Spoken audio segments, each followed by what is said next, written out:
သားသမီးလှုပ်ရှားကိုမိဘကမိစားနေရပြီဆိုရင်အဲ့ဒီမိဘဩဇာမရှိတော့သားသမီးကကြီးစိုးလာသူတို့ပေးခြင်းမှပေးမယ်သူစကားနားထောင်ရမယ်သူထားတဲ့နေရာနေရမယ်သူခိုင်းတာလုပ်ရမယ်ဆိုတဲ့အနေအထားမျိုးတွေ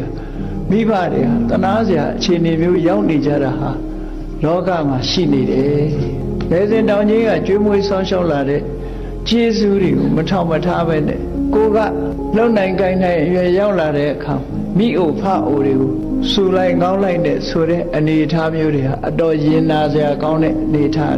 ရောက်ကမှအမေအိုအဖေအိုတွေဟာအားကိုးရမရှိဘူးကိုယ်ကိုယ်လည်းမစွမ်းဆောင်နိုင်တော့ဘူးသားလေးသမီးလေးတွေချော့မော့မြေးကလေးတွေချော့လို့အဲ့ဒါလို့ချော့မော့ပြီးတော့သူတို့စိတ်ကြည်နှက်အောင်လုပ်ပြီးတော့မိကိုပြီးတော့ကျွေးတာလေးနဲ့ကျဉ်တ်ပြီးတော့နေရတဲ့အမေအိုအဖေအိုတွေလောကကြီးမှာရှိနေပြီ